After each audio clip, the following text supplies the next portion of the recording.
so much motherfucking design on right now. Break it down, bring it back, make it clap. I got 3 old thoughts, new block, where that thing. Bitches on my line, and you know they come straight. Hold up, what it not, 45, scope it down, like whoa. How you fucking with these hoes out? Assalamualaikum warahmatullahi wabarakatuh. Hai guys, saya Arapi Cendikia, kelas 12 IPA 1.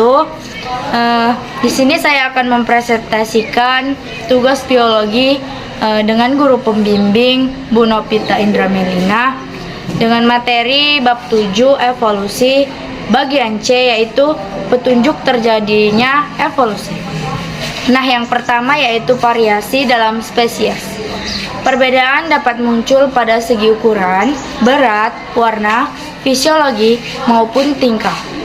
Variasi individu dalam satu spesies ini dapat disebabkan oleh faktor genetik lingkungan.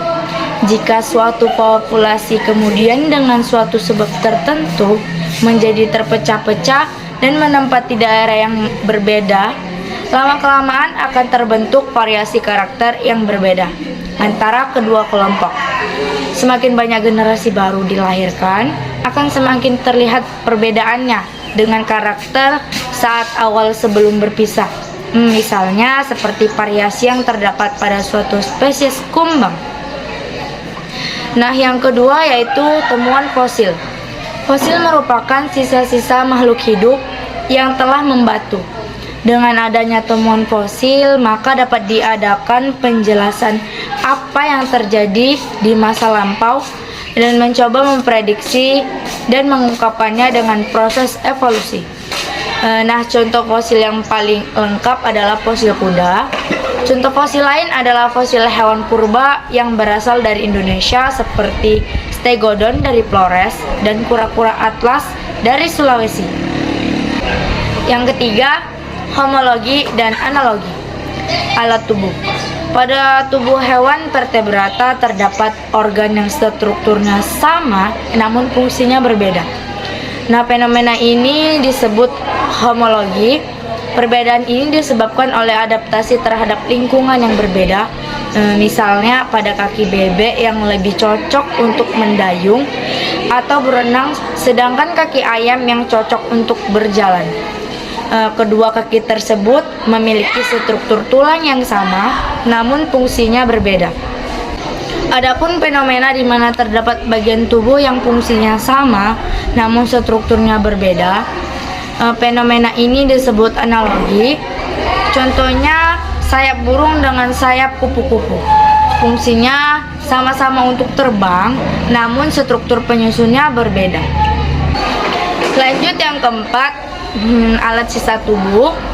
Nah, para ahli berpendapat bahwa organ yang tidak dipakai atau tidak berguna akan tereduksi menjadi alat sisa. Oleh ahli evolusi, alat sisa ini dianggap sebagai sisa perjalanan evolusi. Hewan yang hidup di tempat gelap, matanya menjadi kecil dan ragu. Sedangkan kerabatnya yang hidup di tempat terang tetap memiliki mata. Sisa kaki pada ular piton adalah salah satu contoh yang mendukung bahwa evolusi memang terjadi. Yang kelima, persamaan embrio. Pada awal embrio, semua jenis vertebrata terdapat kesamaan bentuk dan rupa. Adanya kesamaan ini dianggap sebagai bentuk kekerabatan pada semua vertebrata karena semua hewan vertebrata dianggap mempunyai moyang yang sama. Perjalanan perkembangan embrio setiap vertebrata dari satu tahapan ke tahapan lainnya berbeda-beda. Makin dekat kekerabatan dua ke vertebrata, semakin lama perjalanan perkembangan embrionik mereka dalam cara yang sama. Nah, perbandingan embrio pada beberapa vertebrata yaitu seperti yang terdapat pada manusia, kura-kura, babi, dan manusia. Yang keenam, kemiripan biokimia.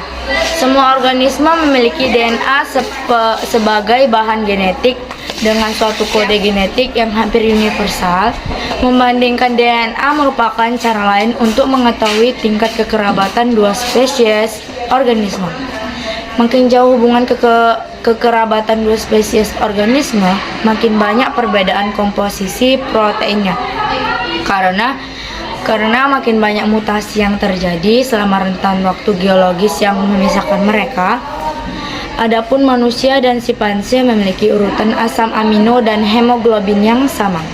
Lanjut yang ketujuh, yaitu penyebaran geografik. Bukti evolusi yang pertama kali ditemukan Darwin adalah bukti dari penyebaran geografik. Pada saat perjalanan mengelilingi dunia, secara tidak sengaja, Darwin menemukan keragaman burung finch di Galapagos. Variasi yang terbentuk dari burung tersebut disesuaikan dengan tempat hidupnya. Darwin beranggapan bahwa burung yang terdapat di kepulauan tersebut berasal dari daratan benua Amerika yang bermigrasi kemudian berevolusi di tempat tersebut sesuai dengan lingkungannya. Yang kedelapan, domestikasi. Pada proses domestika, secara tidak sengaja manusia telah menciptakan bentuk-bentuk baru yang sangat berbeda dari moyangnya.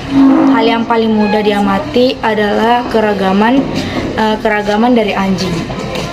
Nah, pada mulanya moyang anjing adalah sama, namun dengan cara perkawinan selektif yang dilakukan oleh manusia telah menghasilkan banyak varian anjing. Nah, mulai dari anjing Chihuahua sampai dengan anjing Saint Bernard. Sekian video presentasi dari saya. Kurang lebihnya saya mohon maaf.